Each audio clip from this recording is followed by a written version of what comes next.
How you doing, man?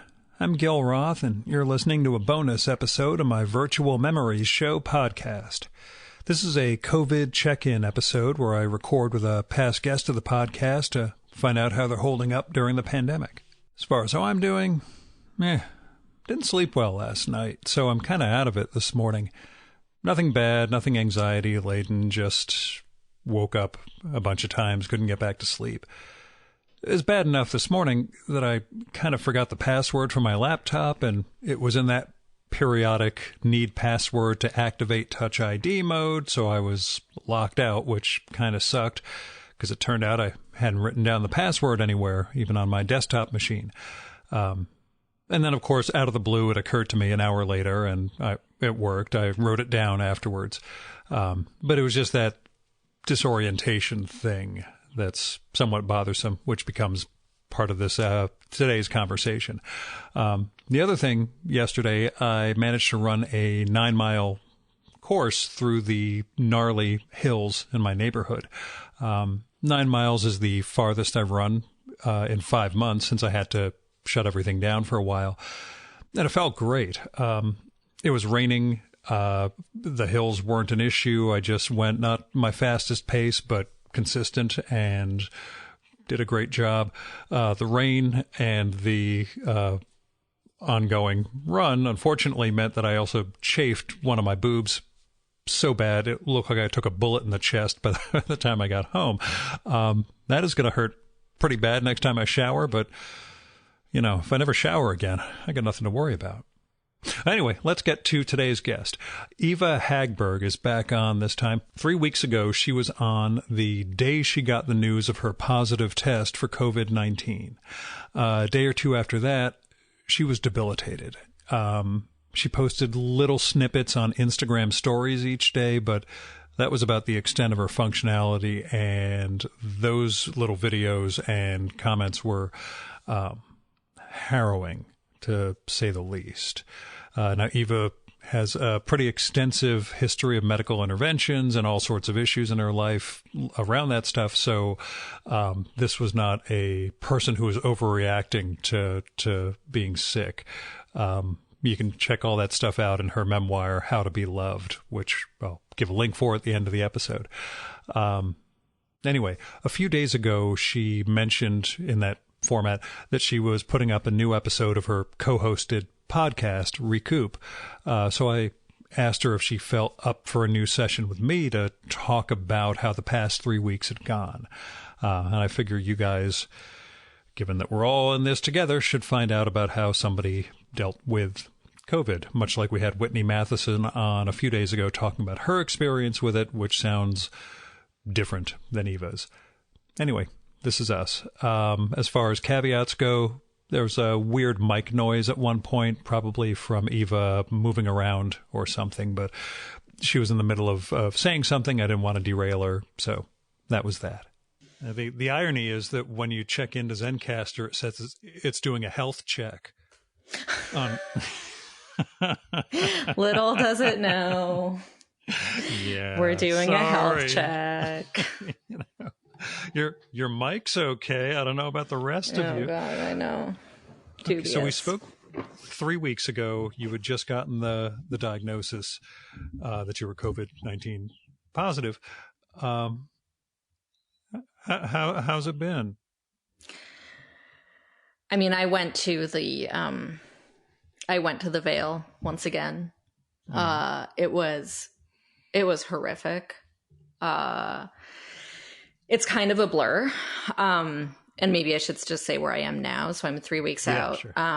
Very, very, very exhausted. I have lingering, intermittent, new, exciting symptoms, such as feeling that my brain is being squeezed by an invisible hand that lives inside my skull, having absolutely no appetite, having weird thirst, but then peeing constantly. I mean, my whole system is just kind of like still super whacked out, but I'm able to walk around. I'm able to cook.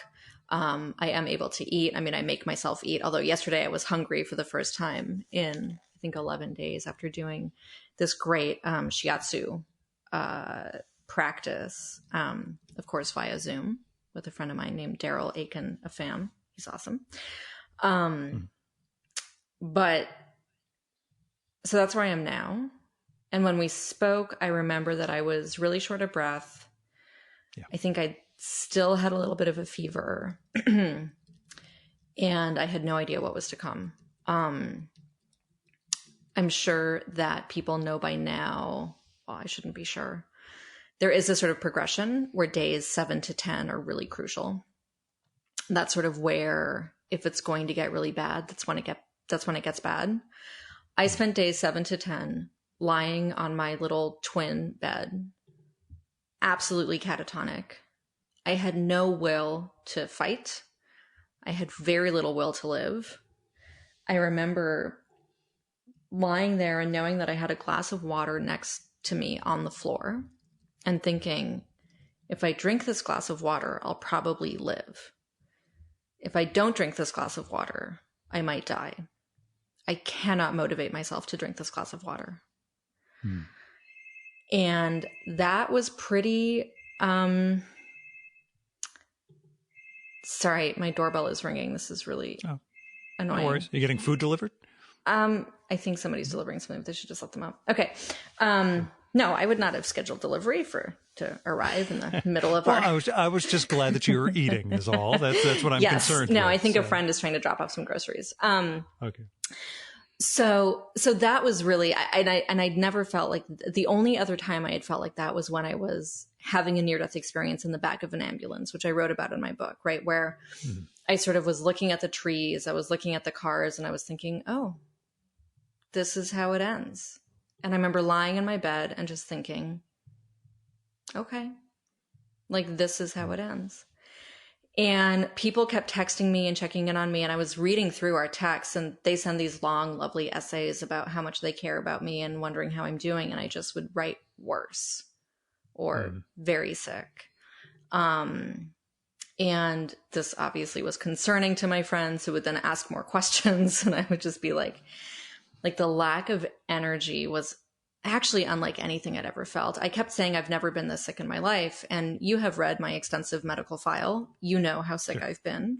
I mean, I had a brain hemorrhage. I had a heart defect that I had surgery for. I've had 4 abdominal surgeries, 3 or 4. I can't remember. I never felt as sick as with COVID-19. And actually my surgeon, I honestly think that I'm alive because my surgeon for my most recent endometriosis surgery messaged me and asked how I was doing. I just said, I'm very sick. He was like, okay, let me get your roommate's phone number. I shared my housemate's phone number. My surgeon said, you have to do this. You have to get a bunch of dill, a bunch of garlic, and a bunch of cayenne, put it in a blender and give it to Eva. And she needs 800 cc's of fresh squeezed orange juice, like twice a day. So my housemate, who also had COVID-19, who's, where I got it, bravely and valiantly walked to the faraway supermarket, got a bunch of dill, blended everything up, left it outside my door. I had no sense of taste, so I very happily drank this, now that I have my taste back, basically incomprehensibly disgusting concoction, plus a lot of orange juice. He also made me big bowls of plain pasta that I somehow managed to eat.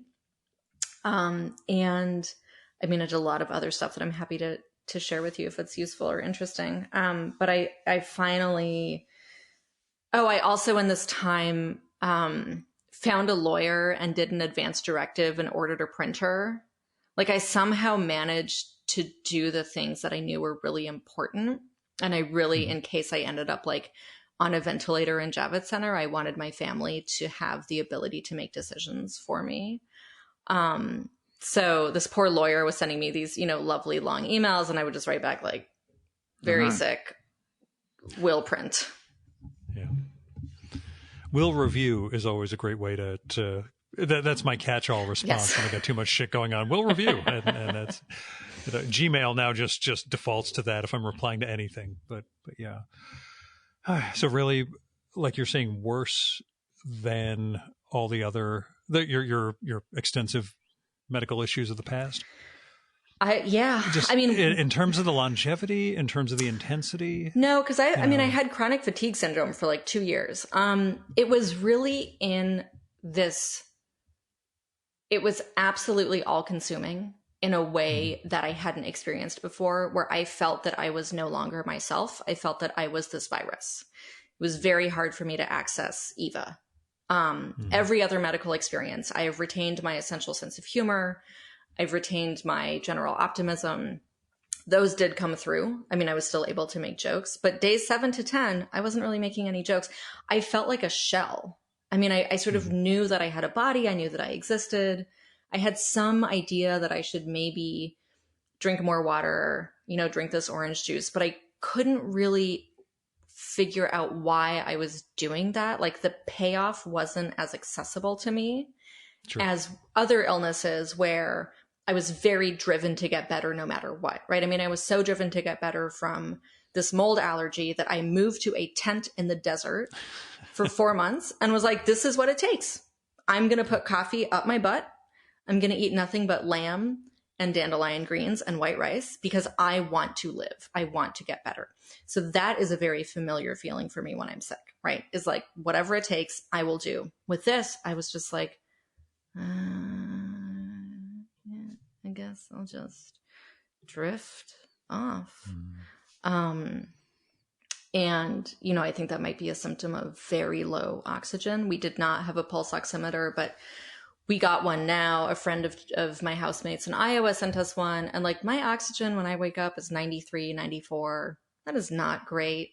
When I breathe really deeply, it goes up again. But I'm pretty sure that for that week, I just had like no oxygen. So it was different in its intensity. And also I did this, as I think, I'm pretty witchy and like to do a lot of sort of weird stuff. So I did a bodywork session with a healer and I could feel the virus, right? I like made contact with the virus. And what's fascinating is that Chris Cuomo said, the television anchor said basically the same thing about the virus that I had said in the session with her, which is that it wants us bound up. It wants us afraid. It wants us lying down. And so I was doing this session with her and I opened my chest up and I could feel the virus going, no. This was, I think, day 6. So this was before it got really rough. I could feel the virus just go, no. And I thought, oh, fascinating. I would have thought that the antidote is to curl up, right? To protect myself from this invader. But actually what I had to do was open up my body, open up my chest, open up my lungs. And that intuition has been sort of verified by 1, Chris Cuomo, 2, my shiatsu practitioner, 3, my other healer, 4, I think, pulmonologists on the internet. All the breathing exercises are sort of about really opening up the lungs. So, but I've been sort of like, I can feel the virus. I can feel what it feels like. It's metallic. It's hot. It makes me want to feel sad. The other weird symptom is mental. So I've been having a lot of just like bad feelings about people in my past. A lot of like irritation. And thank God for Twitter, because a friend of mine, the writer Sonia Huber, posted, we need to talk. This is not a direct quote of her tweet, but it was something like, we can't overlook the mental health aspects of COVID. Like it actually does affect our brains. Like it's not just that our mental health suffers because we're sick and in quarantine. The virus actually impacts our brains in some way. And that's been really tricky for me because I do have a temper.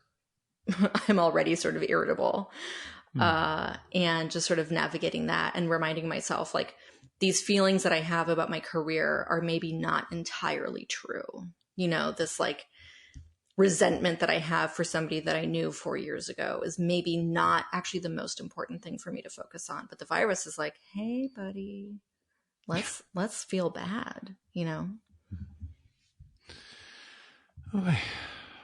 You feel remotely close to normal? Does normal look like it's within range, or is it still ups and then days of annihilation? I'm so resistant to the word normal. I mean, I'm really like a one-person crusader against getting back to normal. The before times, I guess. The before times. Yes, they are within, the before times are, for my body, at least sort of within reach. I mean, I think what I would say is that it feels like my essential personality plus extra irritation, plus extra obsession with old resentments is mostly back. I feel once again a drive to continue to live. I feel much more energetic. I mean, even though I'm like yawning constantly and my eyes are falling asleep whenever I'm on a Zoom call, or my eyes are closing and my brain is falling asleep, I have much, much, much more energy. Like I would not have been able to do this 2 weeks ago at all. So I am getting better, but what's really confusing about COVID-19 is how nonlinear it is. And almost everybody who has it, who I follow on some social media, will say, you know, well, it looks like I'm out of the woods. And 2 days later, they're like, no, I am not out of the woods. It seems to punish any sort of exertion. I mean, my friend Jason and I walked to a supermarket that was maybe 7 blocks away. This was after, I want to be clear, I'd been cleared by my doctor to go in public, and I still wore a mask and didn't touch anything and was very careful. But they did say that I was no longer contagious, which I really hope is true. So we went for a walk, and after being in the store for maybe 10 minutes, he was like, boy, I'm really hitting a wall. And I was like, I'm so used to being in a wall, like I'll push through. Gil, we did not like move for 3 days after that. You know, we were both wrecked. And I think that is a hallmark of COVID-19 that is unlike a typical flu, where I think usually if you start to feel better on the flu, you can kind of be like, you know, I got like 3 days left of this, or like I have 2 days left of this. COVID-19, I'm like, do I have months? Do I have weeks? You know, I have no idea. That's a sort of trying to gauge whether you'd be safe to go outside, given that the few people I've known who've gone through it have said it's you think you're starting to get a little better, and then it's, wow, I can't walk to the mailbox. You know, yes. It's still. Oh, exactly. But you can't do the TikTok videos with the cats. I can watch them. I'm not making any TikToks, but I can. Yeah, I watch TikTok like 2 hours a day. That's which I was doing before I got COVID-19. So it's research for my novel. Normal. That's what I'm saying. It's totally normal. Yeah, that's you know, this pandemic novel, which I don't know. Should I keep? I guess I did a Twitter poll that said, yeah, keep writing it. You don't know who's going to want to actually read your random pandemic novel in 4 years. But well, did the past 3 weeks show you anything about that novel or about what you were writing? So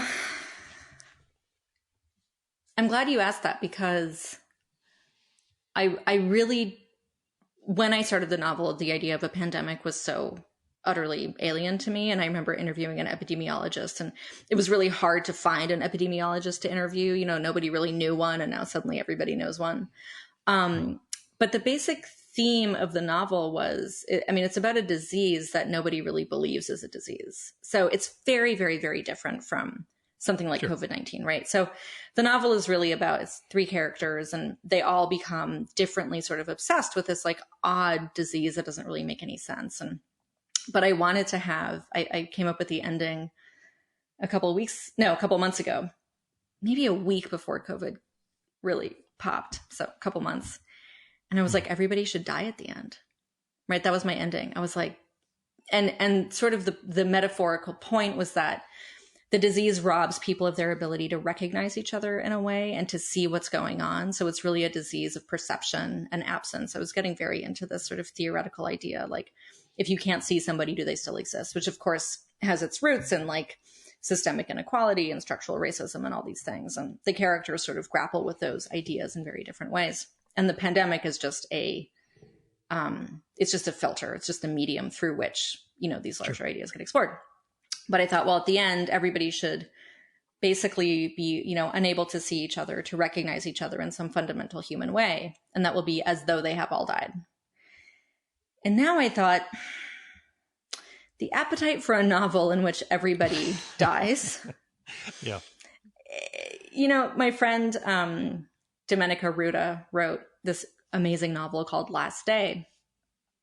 And it's about this holiday that has, you know, the end of the world as sort of the organizing feature. And I was thinking a lot about that novel, and I think everybody should read that right now, because it's really about like, how do you live with the constant fear that on a particular date, everything will end. But I think that we have a lot more appetite for that sort of fantasy when we feel safe, and when we don't feel safe, which I don't think many people do now. I don't know. I guess some people want to go harder into the lack of safety, and some people want to read stuff that's like, but in the end, cooperation. It's like the movie Arrival, where it's like everybody finally just cooperates and then everything is great. Is that what we're going to want now? So I don't know. But it has changed my conception of the ending, which of course changes the momentum of the text. Because if I knew that we were going towards, well, everybody, nobody makes it out of here alive. Which is true of life. None of us makes it out of here alive, but we'll see. We will see. You got the Hank Williams thing too. Yeah. What's the Hank Williams thing? Oh, I'll never make it out of this world alive. Yes. Was the song. So. Right. That's who I am quoting without knowing it. Yeah. I only got that from a cartoon on HBO a couple of years ago, The Life and Times of Tim, which if you have HBO Go, you should look up and because you have all this time on your hands. Oh yeah. I have all the TV. Yeah. Yeah. Were you able to consume any form of media, or was just everything too loud and too sensorily irritating? That's what was really shocking, is a TV fanatic, could not watch TV. I started watching old episodes of 30 Rock, which at least has sort of different enough plot points for every episode that it required no continuity of thought. Like, I'd been watching Billions before I got sick, which is, is incredibly intricate and complicated. You have to really keep track of characters and their motives. I couldn't do that. But 30 Rock, I was like, okay, Liz Lemon is funny. Jack Donaghy is weird. Okay, I think I got it. But even that, I would sort of just lie there with my eyes closed and listen and fall asleep and then wake up and it'd be 4 episodes later. So I really had no, I really couldn't read. I remember at one point I realized how sick I was because I kept trying to read news headlines on my phone, and I would click on the article and I would just think, God, the New York Times needs a copy editor. Like, this does not make sense. And then I realized, of course, that it was not making sense because I had no oxygen in my brain. And that, in fact, the New York Times did not need a copy editor. The sentences, but it was very, very unnerving to read sentences, as a writer, as a reader, and not be able to make any sense of them at all. To just be like, this, I don't understand what this person is saying about this restaurant. How'd your folks deal with you in particular? Yeah, my dad texted me pretty frequently, and he was very concerned. But he said that he lives in Rhinebeck. He said he'd considered coming down, and he was like, "Wait, I can't stay with you." And then he thought about getting a hotel in Brooklyn just to be near me, and he was like, "That doesn't make any sense either." So he was really worried and checked in a lot. My stepdad and I had a practice of checking in every second day, and we kept doing that. And he'd write me these lovely emails, and I would just be like, "Still alive, worse, breathing okay." And that was what I just kept saying, was breathing okay. And I didn't mean breathing good. I just meant breathing okay. Oh, and that was the other thing that feels relevant, is that, and I'll get back to my parents, but during that sort of hell week, I would get very quiet. I would check in with my intuition, and I would say, "Eva, do you need to go to the hospital?" And my intuition would scream, "Yes, yes, yes, take me to the hospital." And then I would remember that I live in New York City, and that was the week where we were wildly unprepared. Everything in the news was about massive overcrowding, lines, people waiting in the ER for 36 hours.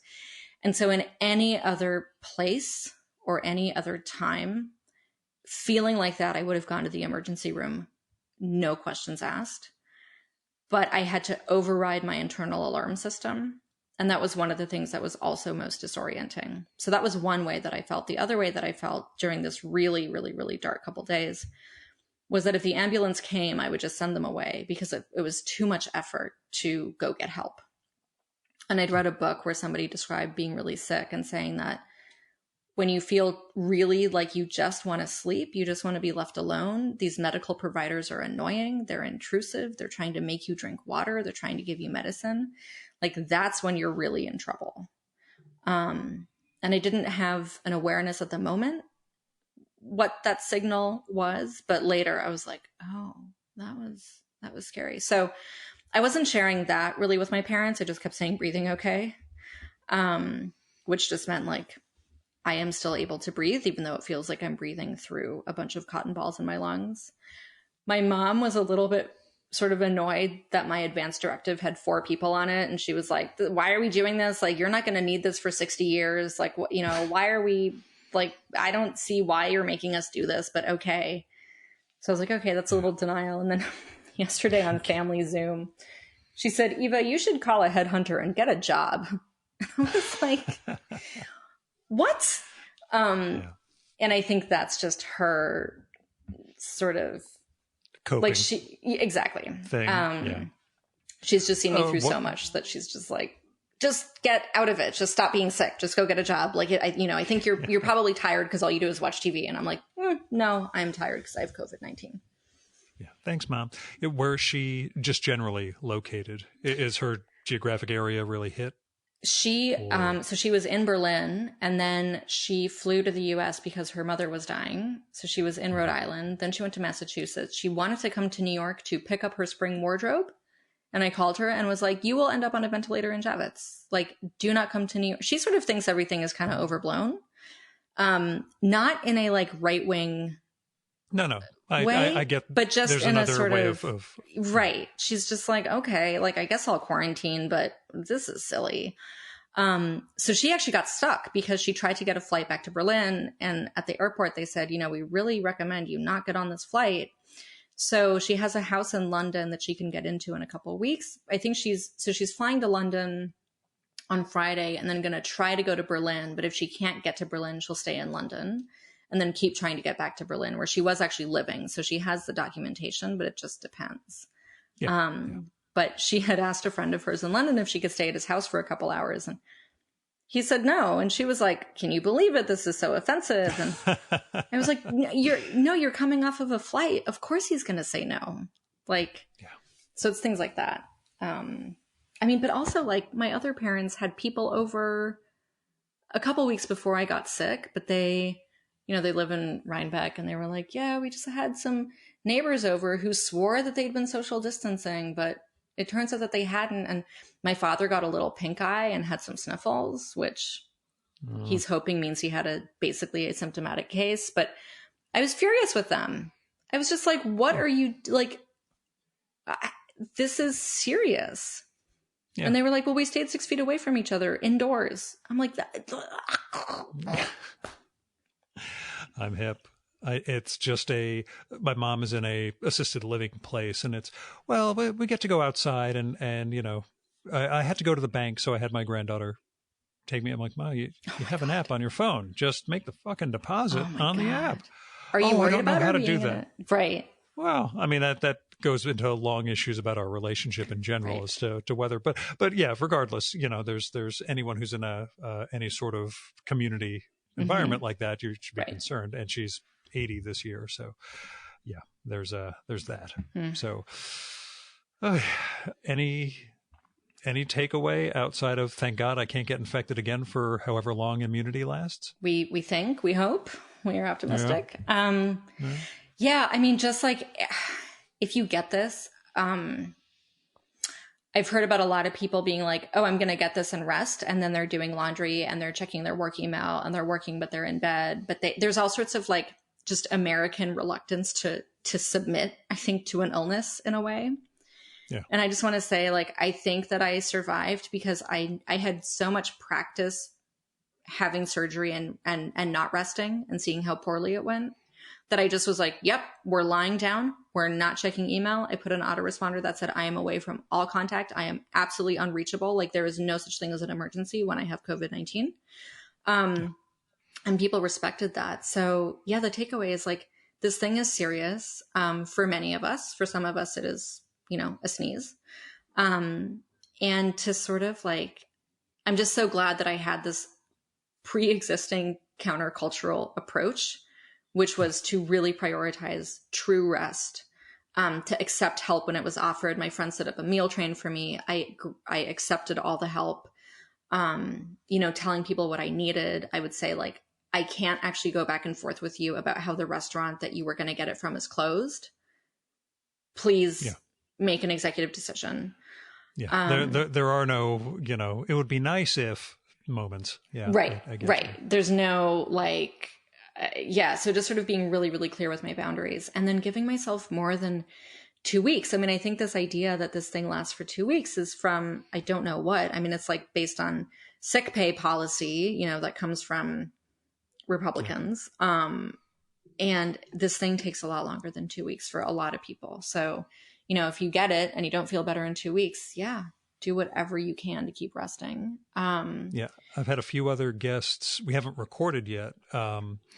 But each one has said it's in the 3 to 4 week range. And I think, I'm getting past it now. And it's like, okay, that's what we had to look forward to. Yep, exactly. And the other takeaway is that I, remain often maybe, might be silly, my optimism, but I think, well, maybe given how enthusiastic the majority of people are about collectively changing their behavior to save their friends and neighbors who they've never met, maybe this will be, a model for how to deal with climate change, or maybe this will be a model for how to change our political orientation. So I just keep thinking, like, this is a really good kind of test case for how we can actually band together as a society and care for others. And I know there are people that are like, I want to buy fertilizer. You're keeping me down. And it's like, okay, but those are a tiny, tiny, tiny,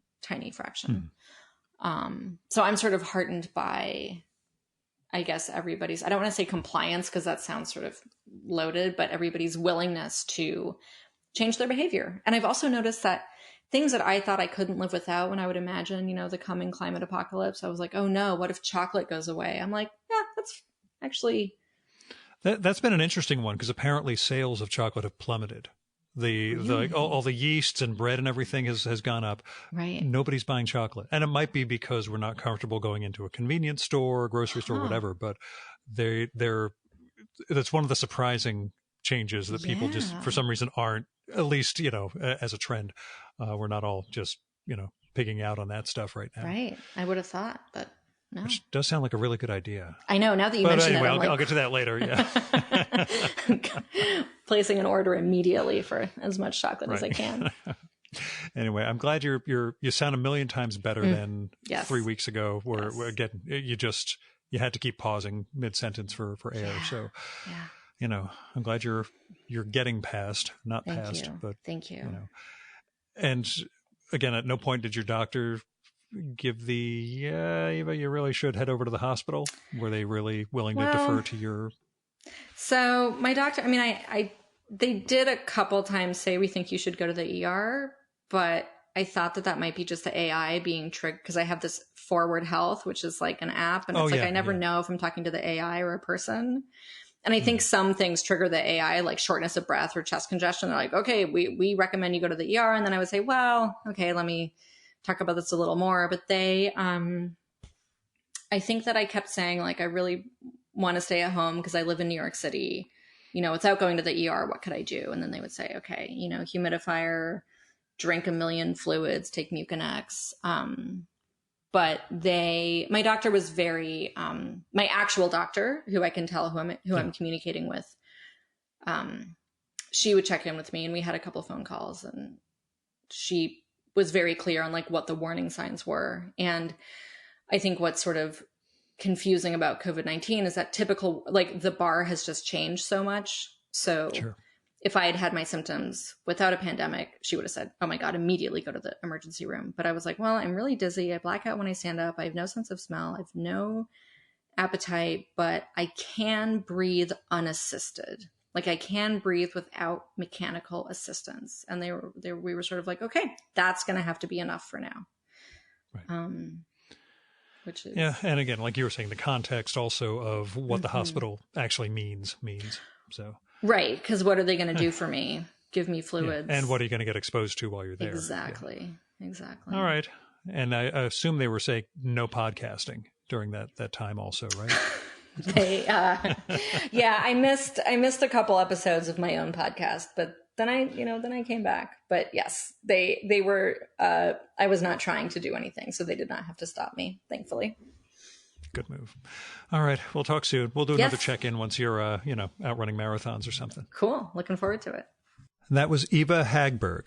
Go check out her memoir, How to Be Loved, and follow her work and life on Twitter and Instagram, especially her Instagram stories at Eva Hagberg. Her website is evahagberg.com, which is EVAHAGBERG.com. You should also check out Recoup, the podcast about quarantine living that Eva co-hosts with Adam Bayer. That's on iTunes, and it's spelled RECOUP. And we'll be back tomorrow with the very last pipeline episode that I have, the very last in-person podcast that I did, which will sort of be a COVID check-in too, but not explicitly like this whole series. But anyway, that's one to check in for, because that's going to be the end of an era for a while. So if you want to send me a little update to read on the air at any point, or have something you want to share with our listeners, let me know and we'll set something up. I'm at groth18, GROTH18, @gmail.com. You can find my contact info at our sites, vmspod.com and chimeraobscura.com/VM. And on the latter site, you can find a link to the COVID-19 sessions, which has all of these daily episodes. And in case you're interested in the remote setup that I use, it is Zencastr.com that allows me to record these remote episodes. It's spelled ZENCASTR, so no final E. Now, Zencastr costs $20 a month, but I have plenty of Patreon support that more than covers that and the increased web hosting costs for the podcast because I am exceeding my memory limit with all of these daily shows. So what I'm saying is don't give me any money. I don't need any more of it. I appreciate your support, and emails are perfectly suitable. I don't need a cash donation at this point. If you can spare anything, go find the Patreons, GoFundMes, Kickstarters, Indiegogos, tip jars, whatever, for the artists, writers, and other creative people whose work you like. Show them some support. Donate to local charities, food banks, etc. We're all in this together. Anything you can do to help, do something. I am Gil Roth. It is Sunday, April 19th, 2020, and this was a bonus episode of my Virtual Memories Show podcast. Thanks for listening. Keep the conversation going. Stay safe and wash your damn hands.